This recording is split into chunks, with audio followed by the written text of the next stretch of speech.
साथ इस मंच पे अनेक ऐसे लोग बैठे हैं जिनके परिवारों से कोई ना कोई साथी जेल में है।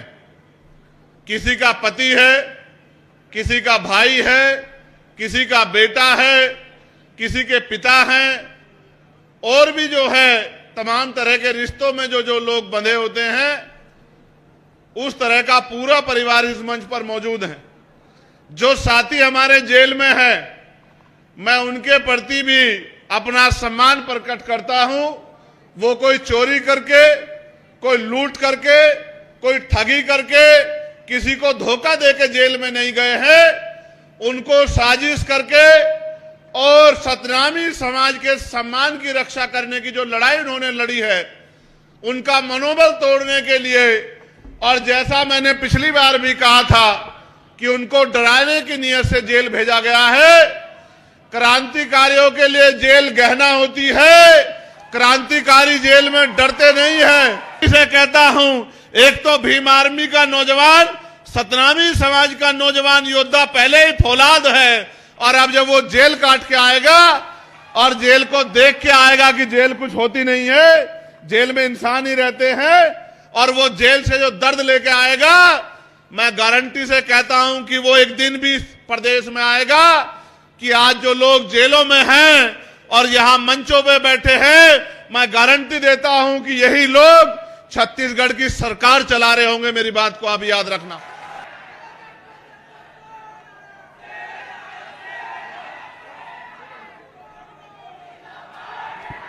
शांत हो जाइए।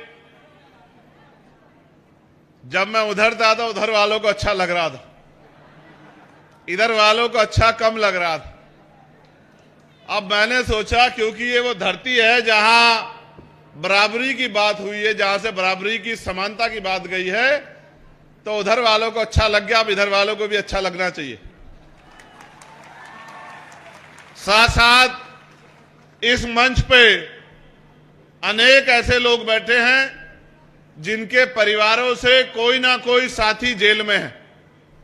किसी का पति है, किसी का भाई है, किसी का बेटा है, किसी के पिता हैं, और भी जो है तमाम तरह के रिश्तों में जो लोग बंधे होते हैं, उस तरह का पूरा परिवार इस मंच पर मौजूद है। जो साथी हमारे जेल में है, मैं उनके प्रति भी अपना सम्मान प्रकट करता हूं। वो कोई चोरी करके, कोई लूट करके, कोई ठगी करके, किसी को धोखा देके जेल में नहीं गए हैं। उनको साजिश करके और सतनामी समाज के सम्मान की रक्षा करने की जो लड़ाई उन्होंने लड़ी है, उनका मनोबल तोड़ने के लिए, और जैसा मैंने पिछली बार भी कहा था कि उनको डराने की नीयत से जेल भेजा गया है। क्रांतिकारियों के लिए जेल गहना होती है, क्रांतिकारी जेल में डरते नहीं है। मैं धन्यवाद दूंगा छत्तीसगढ़ की सरकार का, माननीय अध्यक्ष जी। उन्होंने जो किया है, आने वाले 1 साल बाद उनको पता लगेगा। जो लोग जेल काट के आएंगे उनको डराने वाला कोई नहीं होगा। मेरी बात को आप याद रखना। हमारे लोगों में मुकदमे और जेल का डर होता है। ये मुकदमे और जेलों का डर निकालने का काम जो इस सरकार ने किया है, मैं गारंटी से कहता हूं, एक तो भीम आर्मी का नौजवान, सतनामी समाज का नौजवान योद्धा पहले ही फौलाद है, और अब जब वो जेल काट के आएगा और जेल को देख के आएगा कि जेल कुछ होती नहीं है, जेल में इंसान ही रहते हैं, और वो जेल से जो दर्द लेके आएगा, मैं गारंटी से कहता हूं कि वो एक दिन भी प्रदेश में आएगा कि आज जो लोग जेलों में हैं और यहां मंचों पे बैठे हैं, मैं गारंटी देता हूं कि यही लोग छत्तीसगढ़ की सरकार चला रहे होंगे। मेरी बात को आप याद रखना। ये क्रांति का रथ है, ये क्रांति का पथ है, ये रुकने वाला नहीं है, ये लगातार बढ़ता जाएगा। जो लोग जेल काट के आए हैं वो और तेजी से काम करेंगे, समाज को जागरूक करेंगे, भाईचारा पैदा करेंगे, एकता बनाएंगे, राजनीतिक शक्ति को समझेंगे कि राजनीतिक शक्ति क्या है। इसका एहसास मुझे 2017 में हुआ था, जब मैं निर्दोष था, मुझे जेल भेजा गया। मैं निर्दोष होते हुए मेरे ऊपर जब बेल मिल गई, रासुका लगा दी गई, और तो और बीमार होने पे मेरा इलाज नहीं होने दिया गया, मेरे परिवार से मुझे मिलने से दूर कर दिया गया। जो भाई मेरे साथ जेल में गए थे उनको पीटा गया, किसी को करंट लगाया गया, किसी की खाल उतार ली गई। लेकिन हुआ क्या आपको पता है? उत्तर प्रदेश की सरकार को लगता था कि ये लोग डर जाएंगे, लेकिन हुआ क्या? हुआ ये कि जिनको डराने के लिए जेल में भेजा गया था, आज उनके नाम से सरकारें डरती हैं। ये हुआ है। आपको क्या लगता है मुख्यमंत्री जी, आप सरकार का मोहरा बनके सरकार के आदेश पे हमारे लोगों को जेल भेजोगे? आपकी पुलिस उनको पीटने का काम करेगी, गृह मंत्री जी साजिश करेंगे और हम लोगों को समझ नहीं आएगा। ऐसा नहीं है। आप भी रोटी खाते हैं, हम भी रोटी खाते हैं। फर्क इतना है कि हम संघर्ष करके, मेहनत करके खाते हैं और आप हमारे दिए टैक्स से तनख्वाह लेके खाते हैं। यह फर्क है कि हम मेहनत का खाते हैं, पसीने का खाते हैं, संघर्ष करके खाते हैं, गरीबी, भूखमरी, बेबसी, लाचारी से लड़के अपने पेट को पालते हैं, और आप हमारी तनख्वाह पे पलते हो। अगर हम टैक्स ना दे तो आपको तनख्वाह भी नहीं मिलेगी, सुविधाएं तो बहुत दूर की बात है। मैं वो जो मांगे रखी गई हैं उनको पढ़ना चाहता हूं। उनके बाद जो ज्ञापन दिया जाएगा उस ज्ञापन को भी आपके बीच में रखूंगा और फिर एक वचन आपको दूंगा, और यह भी आपको विश्वास दिलाता हूं, अगर उस वचन को पूरा ना कर सका तो छत्तीसगढ़ के लोगों को शकल नहीं दिखाऊंगा, कभी छत्तीसगढ़ में पैर नहीं रखूंगा। मेरी बात को आप याद रखें। एक ही खूबी है हम लोगों में, हम भीम आर्मी के लोग जब जबान देते हैं तो जान देते हैं, अपनी जबान को छोटी नहीं होने देते। मेरी बात को आप याद रखना।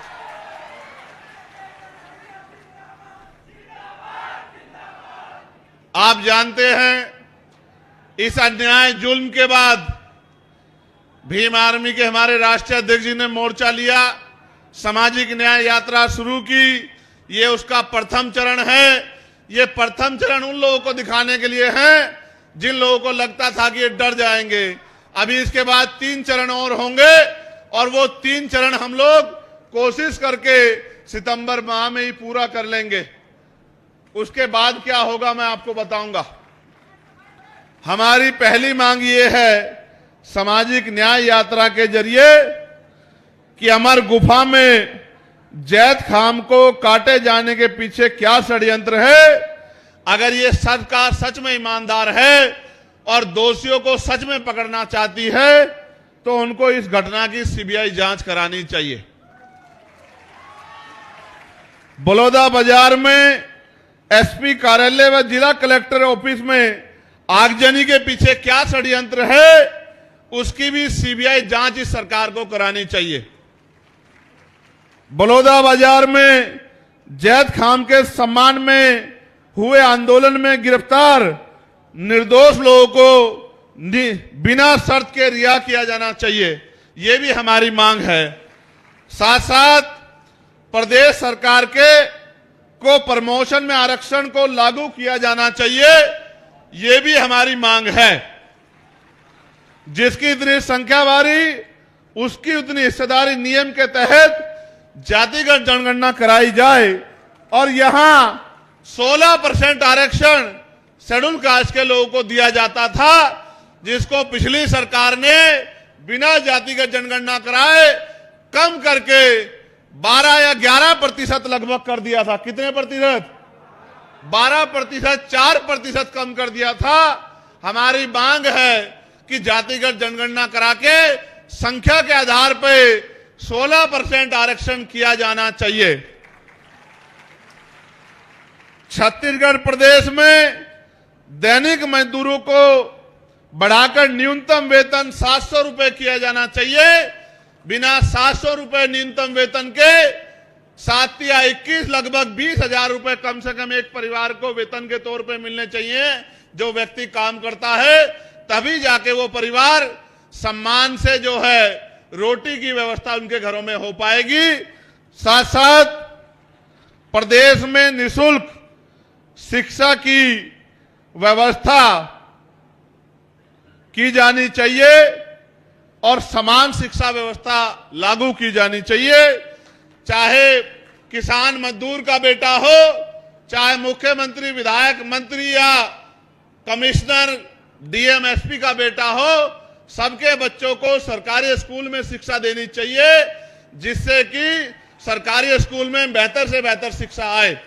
साथ साथ प्रदेश में निजीकरण के नाम पर सरकारी प्रतिष्ठानों को बेचने के खिलाफ, निजीकरण के सहारे आरक्षण समाप्त करने के षड्यंत्र के खिलाफ भी हम लोग हैं। निजीकरण खत्म किया जाए और सारे निजीकरण जिनका हो गया है उनका राष्ट्रीयकरण किया जाए, ये भी हमारी मांग है और उसमें आरक्षण कोटा लागू किया जाए।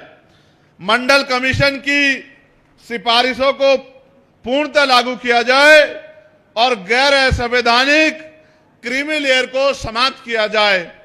साथ साथ प्रदेश में अल्पसंख्यकों के ऊपर और अल्पसंख्यकों में भी मुसलमानों और आदिवासियों के ऊपर जो मॉब लिंचिंग की जा रही है, या जिस तरह से अन्य प्रदेशों में भी बुलडोजर चलाकर उनको आर्थिक नुकसान और उनको डराया जा रहा है, ये बुलडोजर प्रणाली को भी पूर्ण रूप से खत्म किया जाना चाहिए, ये भी हमारी मांग है। साथ साथ प्रदेश में ज्यादातर सड़क दुर्घटनाएं आवारा पशुओं की वजह से हो रही है, जबकि सरकार के द्वारा इनके लिए कई करोड़ों रुपए की गौशाला के नाम पर आवंटित की गई है। उनकी जांच कराकर आवारा पशुओं को गौशाला भेजना चाहिए, जिसकी वजह से प्रदेश में जो सड़क दुर्घटनाएं हो रही हैं उन पे रोक लगे। आप ये जानते हैं, मैंने ये महसूस किया है, जहां जहां भारतीय जनता पार्टी की सरकार है वहां इंसानों से ज्यादा इज्जत पशुओं को दी गई है। इंसान सड़क दुर्घटना में मर जाए कोई बात नहीं, जानवर को नुकसान नहीं होना चाहिए। हम तो जानवर को भी प्रेम करते हैं, मगर जिस परिवार का कमाने वाला चला जाता है उस परिवार का क्या होता है, सरकार को इनके बारे में भी सोचना चाहिए। सोचिए, एक्सीडेंट में कोई परिवार का कमाने वाला चला गया, उसकी पत्नी का, उसकी मां का, उसके पिता का, उसके बच्चों का क्या होगा? उनको पढ़ाई कहां से मिलेगी? उनको खाना कहां से मिलेगा? उनको बीमार होने पे इलाज की व्यवस्था कहां से होगी? उनके लिए कपड़ों की व्यवस्था कहां से होगी? उनके सम्मान की रक्षा कहां से होगी? इस बात का भी जवाब सरकार को देना चाहिए। तो पशुओं से प्रेम करे अच्छी बात है, लेकिन इंसानों से भी प्रेम करना चाहिए, ऐसी मेरी मांग है। साथ साथ गरीबी रेखा से नीचे जीवन यापन करने वालों को जीएसटी से मुक्त करना चाहिए। साथ साथ एससी एसटी के सर्टिफिकेट पर, देखो मेरी बात सुनो, जातिवाद तो दूर नहीं हुआ, छुआछूत तो दूर नहीं हुआ, इतने बड़े बड़े आंदोलन चले, 17वीं आंदोलन, फिर भी जातिवाद छुआछूत है। लेकिन छत्तीसगढ़ में भी और देश भर में भी बहुत सारे लोग एससी एसटी का सर्टिफिकेट बनवा के सामान्य जाति के लोग और एससी एसटी के नाम पे नौकरी करते हैं। इसका भंडाफोड़ भी छत्तीसगढ़ में हुआ था और हमारे नौजवान साथियों ने नगन होके प्रदर्शन करके सरकार के मुंह पे कालिक पोतने का काम किया था। सरकार को इसकी जांच कराई जानी चाहिए। अभी तक आरक्षण का कोटा पूरा नहीं हुआ और आरक्षण में इस तरह की चोरियां भी चल रही हैं। साथ साथ हमारे जो साथी आंदोलन को गति देने का काम कर रहे हैं, उससे पहले यहां 1950 से पूर्व शासकीय दस्तावेज मांगे जाने को निरस्त करवाने के बाबत जो है, यानी कि महाराष्ट्र के जो महार समाज के लोग इधर आ गए हैं, उनको एससी एसटी का सर्टिफिकेट, एससी का सर्टिफिकेट नहीं मिलता है। उनको 1950 से पहला सर्टिफिकेट मांगा जाता है, शासकीय कागज मांगे जाते हैं।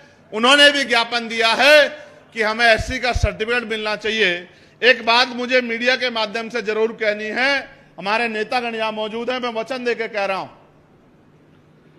जिन लोगों ने सरकार का मुकाबला करके इस समाज पे जो जुल्म हो रहा था, सतनामी समाज पे, उसको रोकने के लिए आंदोलन को गति देने का काम किया, अपनी जान की परवाह न करते हुए आंदोलन को आगे बढ़ाने का काम किया।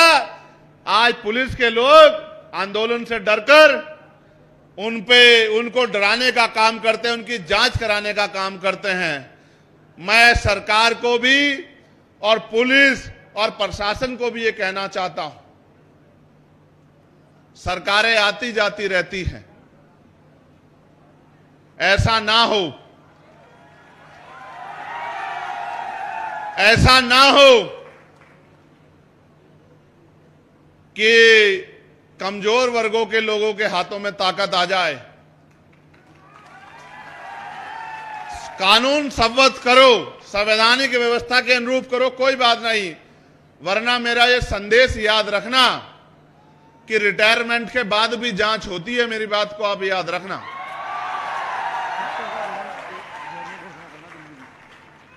अगर किसी को गलतफहमी हो, मैं मानता हूं सरकार के हाथ लंबे होते हैं, लेकिन जनता से लंबे नहीं होते हैं। ऐसा ना हो अगर रिटायर्ड हो जाओ तो भी फाइलें खुलवा के तुम्हारी जांच करानी पड़े और मुकदमे लिख के तुम्हें जेलों में ठुसवाना पड़े। मेरी बात को याद रखना। मेरा नाम चंद्रशेखर आजाद है। अगर आज के बाद यहां पर भीम आर्मी, आजाद समाज पार्टी या सतनामी समाज के लोगों पर सरकार के लोगों ने गलत मंशा से उनको जबरदस्ती डराने धमकाने का काम किया तो छत्तीसगढ़ भवन में कोई भी मंत्री विधायक जाके चैन से नहीं सोएगा। मेरी इस बात को याद रखना। आपको हमारे हाथों की लंबाई का एहसास नहीं है मुख्यमंत्री जी। अगर एहसास करना हो तो 11 सितंबर को हम लोग दिल्ली जा रहे हैं।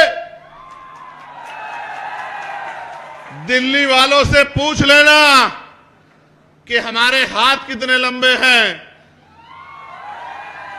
एयरपोर्ट से लेके और छत्तीसगढ़ भवन तक उसी तरह का स्वागत आपका करेंगे जिस तरह का स्वागत आपने हमारे लोगों का करा है। मेरी बात को आप याद रखें। मैं फिर आपको कह रहा हूं, मैंने अपना ये ज्ञापन जो आप लोगों ने दिया ये मैंने पढ़ा। अब आप मेरी बात पर गौर कीजिए। ये पूरे देश को जानना चाहिए कि छत्तीसगढ़ में क्या चल रहा है। छत्तीसगढ़ की पुलिस और एडमिनिस्ट्रेशन जातीय कुंठा को ध्यान में रखते हुए जिस तरह से रात के अंधेरे में हमारे लोगों को गिरफ्तारी के नाम पे पकड़ने के लिए जाता है और घर में रहने वाली हमारी बहन बेटियों को गलत नीयत से देखने का काम करता है, छूने का काम करता है, इस गुंडागर्दी का अंत होगा। मेरी बात को आप याद रखना। मुझे बताया गया, मुझे बैठते बताया गया कि किस तरह से वर्दी को पहन के गुंडे, सांप्रदायिक गुंडे, जातिवादी गुंडे रात के अंधेरे में हमारे घरों में जाते हैं पकड़ने के नाम पे, गिरफ्तारी के नाम पे। और ये गुंडे हमारी बहनों की तरफ गलत नियत रखते हैं। शर्म आनी चाहिए छत्तीसगढ़ सरकार को। इन गुंडों पे पाबंदी नहीं लगा पा रही है। मैं जब दिल्ली में जाऊंगा और पार्लियामेंट का सत्र आएगा, आप जानते हैं मैंने पहले भी इस मामले को पार्लियामेंट में उठाया था, लेकिन इस बार मैं वचन देता हूं कि वेल में जाके और स्पीकर साहब से, प्राइम मिनिस्टर से जवाब मांगूंगा, होम मिनिस्टर से जवाब मांगूंगा कि ये जो गुंडागर्दी छत्तीसगढ़ सरकार कर रही है, क्या ये आपके इशारे पे कर रही है या यहाँ के तानाशाह गृह मंत्री और मुख्यमंत्री जिनको ऐसा लगता है कि उस सतनामियों को कुचल देंगे, ये उनकी इच्छा है। मैं फिर कहना चाहता हूं, गलतफहमी दूर रखना। बहुत आए और बहुत चले गए। सतनाम था, सतनाम है और सतनाम रहेगा। ये तो टेलर है। हरियाणा का और जम्मू का इलेक्शन है। असली पिक्चर मैं आपको मुख्यमंत्री जी अक्टूबर के महीने में दिखाने का काम करूंगा। मेरी बात को आप याद रखना। ये तो टेलर है। इस बार जिस काम को राष्ट्रीय अध्यक्ष जी ने आगे बढ़ाया है, मैं छत्तीसगढ़ की गली गली जाके यहां सोए हुए समाज में भाईचारा पैदा करने का और टूटे फूटे अपने घरों में रह के इस आंदोलन को गति देने का काम करूंगा। मैं इस बात का आपको वचन देता। आपको क्या लगा मुख्यमंत्री जी, छत्तीसगढ़ में आप जुल्म करेंगे और हम लोग सह लेंगे। लंबे समय से हम ये सहते आए हैं, लेकिन अब समय बदल गया है। अब वो समय नहीं रहा। अब इस समाज की लड़ाई लड़ने की बागडोर नौजवानों ने अपने हाथ में ली। और आप जानते हो मुख्यमंत्री जी कि संघर्षों के साए में घनघोर जवानी पलती है और इतिहास उधर झुक जाता है जिस ओर जवानी चलती है। आपको क्या लगता है कि आप जवानों को गिरफ्तार कर लोगे? आपको शायद इतिहास नहीं पता है कि युवा और वायु को कोई कैद नहीं कर सकता है। आज मैं अपने छत्तीसगढ़ के नौजवानों से कहना चाहता हूं, कमर कस लो नौजवान साथियों। आदमी एक बार पैदा होता है, एक बार मरता है। दुनिया उसको इसलिए याद रखती है उसने किया क्या था। बाबा साहब को भी एक बार जीवन मिला, हमारे नेता माने और काशीराम साहब को भी एक बार जीवन मिला, हमारे गुरु घासीदास जी को ने भी एक बार जीवन जिया। लेकिन वो अमर इसलिए है क्योंकि उन्होंने अपना पूरा जीवन हमारे लिए जिया। हमें भी अपने पूरे जीवन को अपने समाज के लिए, बहुजन समाज के लिए, कमजोर वर्गों के लिए, दलितों, पिछड़ों, आदिवासियों, मुसलमानों, गरीबों, अन्य धार्मिक अल्पसंख्यकों के लिए जीना है। हमें महिलाओं के लिए जीना है, हमें बेटियों की रक्षा के लिए जीना है, हमें किसान मजदूरों के लिए जीना है। अगर हम अपने जीते जी इस जुल्म को नहीं रोक पाए तो हमारे जीवन का कोई फायदा नहीं, हम में और जानवर में कोई फर्क नहीं। आज भी गिरफ्तारियां हो रही हैं, आज भी सत्ता का घमंड नहीं टूटा। और आप ये जानते हैं सत्ता और विपक्ष मिलके किस तरह सतरामियों को कुचलने का काम कर रहा है। कोई बात छिपी हुई नहीं है, कोई बात पर्दे के पीछे नहीं। इनका जो गठजोड़ है वो दिख रहा है कि किस तरह से जुल्म हो रहा है और ये चैन से पढ़ के सो रहे। मैं आपको आगाह करना चाहता हूं, सियार की खाल में छिपे भेड़ियों को पहचान लो। अगर ये वोट तो लेने हमसे आते हैं, हमारी बस्तियों में आते हैं आरक्षण के नाम पे, संविधान के नाम पे, लेकिन जब सतनामियों की खाल खींची जाती है और उनको जानवरों की तरफ पीटा जाता है तो ये एसी के कमरों में चद्दर तान के पड़ के आराम से सोते हैं। भेड़ियों को पहचान लो, मेरी बात को आप याद रखना। यहां जब ये आंदोलन शुरू हुआ तो इसका भी विरोध किया गया। आप ये बताओ, आप तमाम लोग बताओ, अपने दिल पे हाथ रख के गवाही दो, बताओ ये आंदोलन जरूरी था या नहीं था? बताओ। तो जो लोग इसका विरोध किए वो आपके अपने थे या आपको कुचलने वाले थे? बताओ। क्या ऐसे लोगों का साथ देना चाहिए? मैं ठेकेदारों को भी कहना चाहता हूं, जो समाज की ठेकेदारी कर रहे हैं उनको भी कहना चाहता हूं। मैं उन ठेकेदारों को भी चैलेंज करना चाहता हूं, ठेकेदारों को भी आगाह करना चाहता हूं। अब युवा पढ़ने लगा है, अब वो देश दुनिया को समझने लगा है, अब वो दोस्त दुश्मन को समझ लगा। अब ज्यादा दिन ठेकेदारी भी चलने वाली नहीं है, मेरी बात को आप याद रखना। ना ही ठेकेदारी चलेगी और ना ही ठेकेदार बचेगा। वही बचेगा जो समाज के लिए आहुति देगा, बलिदान देगा। जो लोग जेल में हैं वो अपने लिए जेल में नहीं, वो आपके मान सम्मान की रक्षा के लिए हैं। जब वो जेल से बाहर आएंगे मैं भी आपके बीच में होऊंगा। हम लोग फूल मालाओं से उनका क्रांतिकारियों की तरह स्वागत करेंगे, मेरी बात को आप याद रखना। सरकार को एहसास नहीं कि है कि उन्होंने क्या किया है। सम्मानित साथियों, सितंबर तक चुनाव है। 1 अक्टूबर को हरियाणा का वोटिंग होगा, 1 अक्टूबर को जम्मू का वोट पड़ेगा, आखिरी दौर का। मैं आपको विश्वास दिलाता हूं, पार्लियामेंट चलने के 15 दिन बाद तक अगर हमारे लोग बाहर नहीं आए तो मैं आपको वचन देके कहता हूं कि मैं छत्तीसगढ़ में पैर नहीं रखूंगा। इस बात की आपको गारंटी देता हूं। कुछ भी करना पड़े, कोई भी कीमत चुकानी पड़े, सड़कों पे आंदोलन हो, आमरण अनशन हो जाए, जान चली जाए, लेकिन छत्तीसगढ़ के भाइयों को हम लोग अकेला नहीं छोड़ेंगे, मेरी बात को आप याद रखना।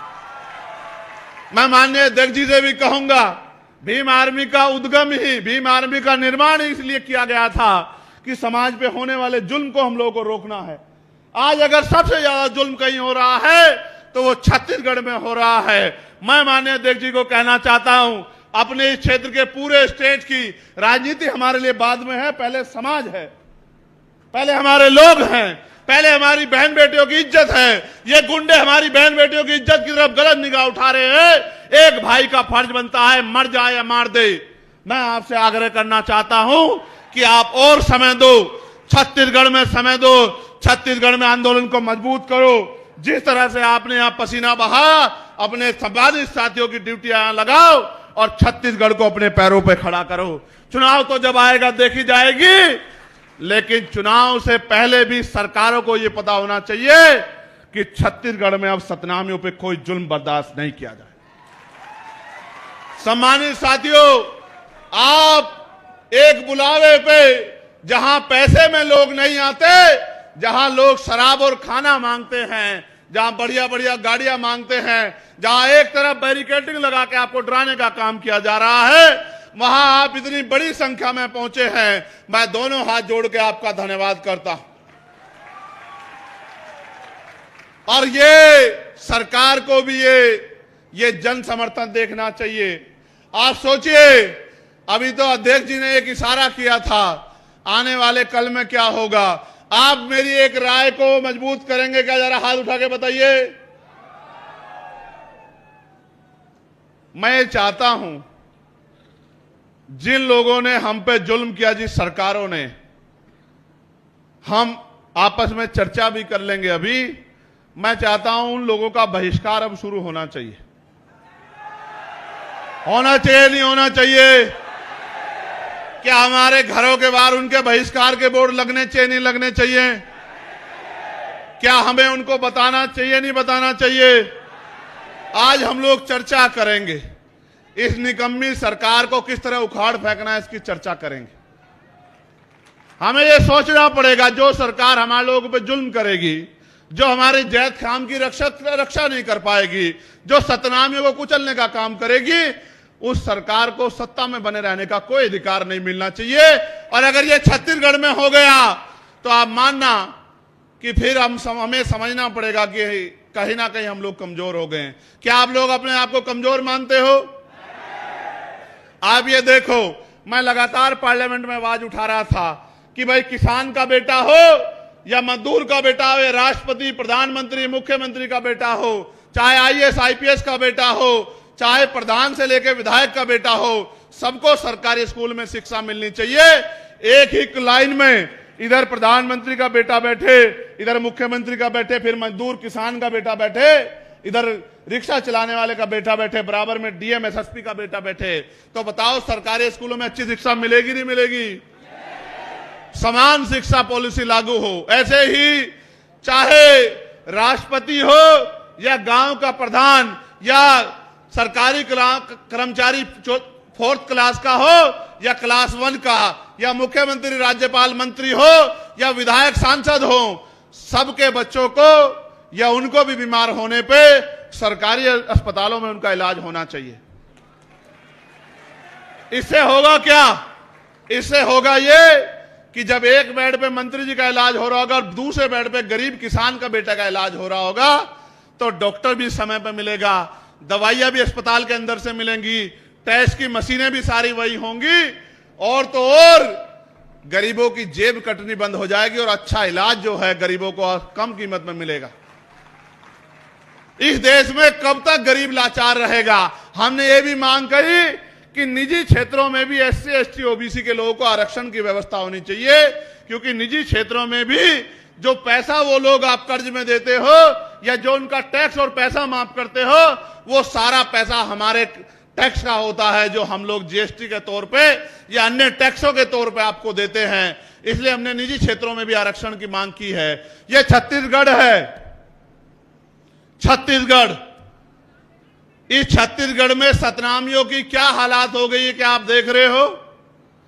क्या कारण नजर आता है आपको इसका? मुझे इसका कारण ये नजर आता है, जो डॉक्टर बाबा साहब अंबेडकर ने कहा था कि political power is the master की, राजनीतिक सत्ता वो चाबी है जो आपकी सारी परेशानियों का हल कर देगी। सोचिए, अगर 5 भी एमएलए यहां आजाद समाज पार्टी के होते तो क्या ये निकम्मी सरकार सतनामियों को जेल भेज देती? अगर 5 भी एमएलए या 1 भी सांसद हमारा होता तो जेल के आगे खड़ा हो जाता कि जेल पहले मुझे भेजो, तब मेरे किसी गरीब भाई को भेजना। लेकिन मैं क्या करूं, आपने जाति धर्म देख के निकम्मे लोगों को यहां नेता बना रखा। अरे निकम्मों को हटा दो, और जो क्रांतिकारी जेल में की सलाखों के पीछे हैं, जब वो आ जाएं उनको समर्थन देके उनको आगे बढ़ा दो। फिर देखो आपकी तरफ कोई आंख नहीं उठा पाएगा। मेरी बात को याद रखना। मुझे नहीं बनना छत्तीसगढ़ में मुख्यमंत्री, मुझे विधायक एमपी नहीं बनना है, लेकिन दर्द होता है जब हमारे लोग गलत फैसला लेते हैं तो दर्द होता है। दर्द इस बात के लिए होता है कि हम किसी को नुकसान नहीं पहुंचाना चाहते। हम सामाजिक न्याय को मानने वाले लोग हैं, हम भाईचारे को, मानव को एक समान मानने वाले लोग हैं। लेकिन हमारे लोगों के साथ जिस तरह का जुल्म हुआ और पिछले 3 महीने में जो अन्याय यहां हुआ, वो अन्याय 7 पीढ़ियों दर पीढ़ी हम लोग भूल नहीं पाएंगे। क्या आप भूल सकते हो इस जुल्म को? मैंने वो वीडियो देखी, मैंने जब जूते से यहां के पुलिस के कर्मचारी मेरे भाइयों को पीट रहे हैं, लाठियों से पीट रहे हैं, घरों से पशुओं की तरह खींच के लाके गाड़ियों में डाल दे रहे हैं। माएं रो रही हैं, बच्चे रो रहे हैं, बहनें रो रही हैं, बेटियां रो रही हैं। लेकिन निकम्मी सरकार सतनामियों के ऊपर होने वाले दमन पे हंस रही है, खिलखिला के हंस रही। जी तो बहुत कुछ करता है, और आप जानते हो मेरी आदत को, बहुत कुछ जी करता है, लेकिन मैं आपसे कहना चाहता हूं संवैधानिक रहो। संवैधानिक रास्ते से ही हम लोग आगे बढ़ेंगे, और मेरा विश्वास है कि आप मेरी इस बात को समझोगे। मैं आपके बल को जानता हूं, मैं आपको एक इशारा कर दूं तो पता नहीं क्या से क्या हो सकता। मैं जानता हूं आपकी शक्ति को, मैं जानता हूं कि छत्तीसगढ़ बंद हो जाएगा, मैं आपकी ताकत को जानता हूं, मैं सतनामियों के झंडे की ताकत को समझता हूं। मगर मैं ये भी बताना चाहता हूं कि हमें अपने गुरुओं के रास्ते पे चलना है, हमें अहिंसा के रास्ते पे चलना है, हमें सत्य के साथ संघर्ष के रास्ते पे चलना है, और हमें दमन का जवाब गुस्से से नहीं देना, प्यार से देना है। मैं आपके गुस्से को समझता हूं, आपके गुस्से के आगे सब खत्म हो जाएगा, लेकिन मैं आपसे चाहता हूं कि आप अपने गुस्से को अपनी शक्ति बनाओ, अपनी ताकत बनाओ। जो जुल्म आप पे हुआ, इस जुल्म को भूलो मत।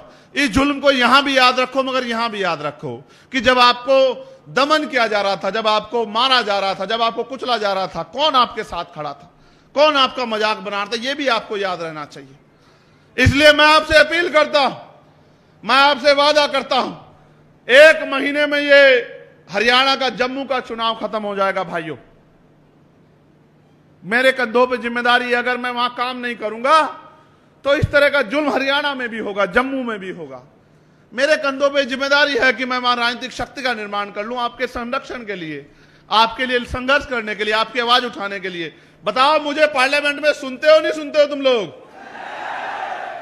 बताओ बताओ, सबसे मजबूत है या नहीं आपकी आवाज? बताओ। जब आपका भाई बोलता है तो आनंद आता है नहीं आता है? अब सोचो अगर ऐसे ही लोग आपकी असेंबली में, विधानसभा में चले गए।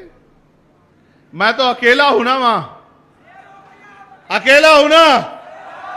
लेकिन याद रखना, जब अगली बार 5 साल बाद चुनाव आएगा, अकेला नहीं होगा चंद्रशेखर आजाद वहां। मेरी बात को आप याद रखना। और जिस दिन मेरे जैसे 50 लोग वहां होंगे, उस दिन आप देखना, आपका हाथ नहीं फैलेगा किसी के आगे।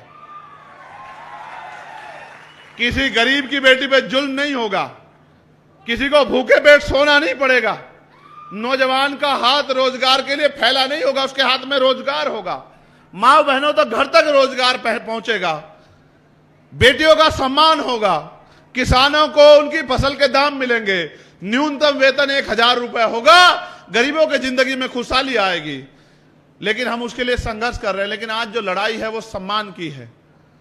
मैं आपसे कहना चाहता हूं, माननीय अध्यक्ष जी अगर आदेश करें तो 1 अक्टूबर के बाद ही हम लोग एक हफ्ते के अंदर ही छत्तीसगढ़ भवन का जोरदार घेराव करेंगे दिल्ली में। हम छत्तीसगढ़ भवन की दीवारों को हिला देंगे अपनी गूंज से कि जब तक यहां जुल्म करने वाले वो हाथ चुप नहीं हो जाते और हमारे लोगों को रिहा नहीं कर दिया जाता, अब हम चैन से नहीं बैठेंगे। आप लोग तैयार हो? आगे सामाजिक न्याय यात्रा में सड़कों पर जाके अपनी आवाज को बुलंद करने के लिए तैयार हो? सोए हुए समाज को जगाने के लिए तैयार हो?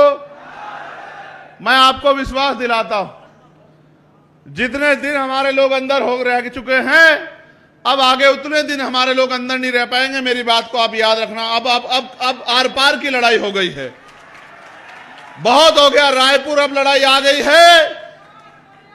और मैं 11 तारीख को जो हमारा आंदोलन है, हमारी रैली है दिल्ली में, उस रैली में भी इस मामले को बड़े पैमाने पर हम लोग उठाने का काम करेंगे। मैं आपसे भी आग्रह करूंगा कि आप लोग भी 11 तारीख को दिल्ली आना। अभी से ट्रेन के टिकट खरीद लेना, बाद में सरकारें ट्रेन कैंसिल कर देंगे। आपको पता है आज 19 ट्रेन कैंसिल किए। आपको पता है आज 19 ट्रेन कैंसिल किए।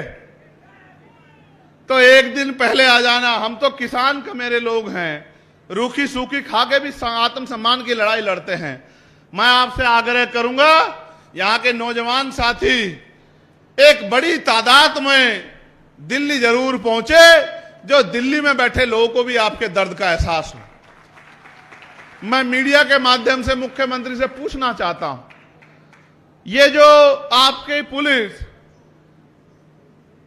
जातीय मानसिकता से, सामंती मानसिकता से सतनामियों के घरों में घुस के गिरफ्तारी के नाम पे हमारी बच्चियों को जो गलत मंशा से, गलत दृष्टि से जो ये अपमान करने का काम कर रही है, क्या इसका जवाब आप दे सकते हैं? आप बेटी बचाओ बेटी पढ़ाओ की बात करते हैं। राष्ट्रपति जी ने भी कहा कि बंगाल में बहुत जुल्म हो रहा है, निःशब्द असहनीय। कल ही उपराष्ट्रपति जी ने भी लेटर लिखा। लेकिन ये जो नंगा नाच आपकी सरकार में छत्तीसगढ़ में हो रहा है, ये नहीं दिख रहा है सरकार को? ये राष्ट्रपति जी को, उपराष्ट्रपति को, प्रधानमंत्री, गृह मंत्री जी को उत्तर ये छत्तीसगढ़ की सरकार का ये गुंडा राज नहीं दिख रहा है क्या? मैं आपको चैलेंज करके कहता हूं, ज्यादा दिन सतनामियों का सामना सरकार नहीं कर पाएगी। मैं अब जब भी दिल्ली में बैठूंगा तो देश को बताऊंगा कि किस तरह का जुल्म जो है वहां की सरकार कर रही है।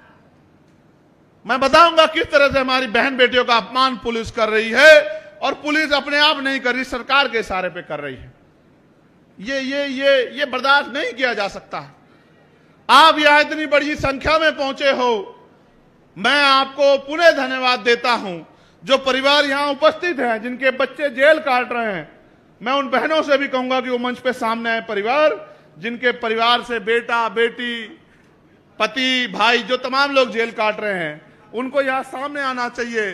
समाज को देखना चाहिए कि क्रांतिकारियों के परिवार कैसे होते हैं, संघर्ष के परिवार कैसे होते हैं, बलिदानियों के परिवार कैसे होते हैं। इन परिवारों को यहाँ क्रमबद्ध खड़े हो जाइए। इन परिवारों को आपको देखना चाहिए। धन्ना सेठ नहीं है ये। आ जाओ, ऊपर आ जाओ। जो वहां कोई परिवार हो उनका वो सामने आ जाओ, उनको व्यवस्था कराओ ऊपर बुलाने की, जो परिवार के लोग वहां। आप देखो, ये छोटे छोटे बच्चे, ये बहनें, ये बहते आंसू, ये उम्र आपसे जवाब मांगती है, पूरे देश से जवाब मांगती है, और छत्तीसगढ़ की सरकार से जवाब मांगती है कि क्या ये गुंडागर्दी स्वीकार करनी चाहिए। ये जो बच्चे, ये उन परिवारों के, निर्दोष परिवारों के बच्चे हैं जिनका जुल्म इतना था कि वो यहां समाज को जागरूक करने का काम कर रहे हैं। क्या अपने लोगों को जागरूक करना अपराध है? अगर अपराध है तो ये अपराध तो बाबा साहब ने भी किया, ये अपराध तो गुरु घासीदास जी ने भी किया, ये अपराध तो मान्यवर काशीराम साहब ने भी किया, और उनकी संतानें भी करती रहेंगी। मेरी बात को आप याद रखना। क्या डराते हो जेल से? मैं तो अध्यक्ष जी से कहूंगा कि अक्टूबर माह में वो ऐलान कर दे सामूहिक गिरफ्तारी का, हम लोग छत्तीसगढ़ की जेल देखना चाहते हैं कि छत्तीसगढ़ की जेलों में कितना दम हम देखना चाहते हैं। आंदोलन चलेगा, आंदोलन रुकेगा नहीं, आंदोलन आगे बढ़ेगा, आंदोलन गति पकड़ेगा, आंदोलन शक्तिशाली होगा और आंदोलन के आगे ये निकम्मी सरकार घुटने टेक देगी। मेरी बात को आप याद रखना। आप देखो, ये आपके बीच के परिवार हैं, ये कोई राजनीतिक लोग नहीं हैं, ये वो लोग हैं जिनके बच्चों ने जेलें काट रहे, जिनके परिवार के लोग जेल काट रहे। बताओ, इनमें से कौन सा धन्ना सेठ है, इनमें से कौन सा आरोपी है, इनमें से कौन सा जो है क्रिमिनल है? साहब ऐसा मत करो, पैर नहीं छूते, पैर नहीं छूते। उधर उस तरफ हो जाओ, खड़े उस तरफ हो जाओ, एक दूसरे के सामने नहीं खड़े हो, उधर हो जाओ। ये जो अभी आए ना, बहनों को खड़े रहने दो, नौजवान लोग उधर चले जाओ, उस तरफ जो उधर नौजवान खड़े उधर। आप समाज के लोग बताओ, अपने दिल पे हाथ रख के गवाही दो, बताओ ये किसी उद्योगपति के परिवार के लोग हैं, किसी नेता के परिवार के लोग हैं, या गरीब आपके बीच के कमजोर नौजवानों जो समाज की लड़ाई लड़ रहे हैं उनके बच्चे? बताओ, उनके परिवार के लोग बताओ, दोनों हाथ उठा के बताओ, ये समाज के वफादार परिवार है या ये समाज को धोखा देने वाले परिवार है? बताओ, क्या इन परिवारों का सम्मान होना चाहिए, नहीं होना चाहिए? जब तक हम क्रांतिकारियों का सम्मान नहीं करेंगे, बलिदानियों का सम्मान नहीं करेंगे, तो हमारे बीच से कोई क्रांतिकारी बलिदानी जन्म नहीं लेगा। मैं इन परिवारों को दोनों हाथ जोड़ के नमन करता हूं और मैं उनको विश्वास दिलाता हूं, कभी संघर्ष खाली नहीं जाता। आज जो हमारे भाई जेल काट रहे हैं, कल ये समाज उनको इतना सम्मान देगा कि वो MP MLA बनके यहां रायपुर में इनके अधिकारों के लिए लड़ेंगे। मेरी बात को आप याद रखना। जिस दिन वो दिन आएगा तो आपको एहसास होगा कि समाज भूलता नहीं है। क्या समाज इनको भूल जाएगा? नहीं भूलेगा समाज। और मैं नरोत्तम, मेरे छोटे भाई नरोत्तम, ओम प्रकाश, मनोज, मैं इन सब के लिए जो यहां काम कर रहे हैं, तमाम साथियों के लिए मैं उनको कहना चाहता हूं, घबराए नहीं, बिल्कुल ना घबराए। ये सरकार आपका मनोबल तोड़ने के लिए, आपको डराने का काम करेगी। डरना नहीं है। एक दिन वो आएगा कि आप सरकार होंगे और ये लोग ऐसे बहुत दूर कहीं कुर्सियों से भी अलग खड़े होंगे। मेरी बात को याद रखना। गुंडागर्दी कभी नहीं चलती, दमन कभी नहीं चलता। और हम तो वो लोग हैं जिन्होंने पानी के पीने के लिए भी संघर्ष किया। मैं आपसे पूछना चाहता हूं, आप डर तो नहीं रहे? आपको कोई भय तो नहीं है? अगर आप डर गए, भय लिया आपने, तो उन क्रांतिकारियों को तकलीफ होगी। आप देखना, जिस दिन वो क्रांतिकारी बाहर आएंगे, एक अलग ऊर्जा जो है उनके त्याग तपस्या से छत्तीसगढ़ में पैदा हो जाएगी। आप मेरी बात को याद रखना। और फिर मैं आपसे कहता हूं, आपका बलिदान ही छत्तीसगढ़ को पैरों पे खड़ा करेगा। आजादी की कीमत चुकानी पड़ती है। आजादी मुफ्त में नहीं मिलती है, अधिकार मुफ्त में नहीं मिलते, उनकी कीमत चुकानी पड़ती है। बाबा साहब अम्बेडकर ने अपने 4 बच्चे कुर्बान किए हैं। आज आपका परिवार भी उसी श्रेणी में जा रहा है जिस श्रेणी ने संघर्ष किया और समाज को फल मिला। मैं आपका धन्यवाद करता हूं। और ये जो इतना बड़ा जन समूह यहां बैठा है, मैं इनका भी धन्यवाद करता हूं, मीडिया के भाइयों का भी धन्यवाद करता हूं। और मैं यहां के अधिकारी, कर्मचारी और पुलिस के साथियों से भी कहना चाहता हूं, करो जितना जुल्म कर सकते हो। वो आपने सुना था ना, जो शहीद आजम सरदार भगत सिंह ने कहा था कि सरफरोशी की तमन्ना अब हमारे दिल में है, देखना है जोर कितना बाजुए कातिल में है, और वक्त आने दे बता देंगे तुझे है आसमां, हम अभी से क्या बताएं क्या हमारे दिल में है।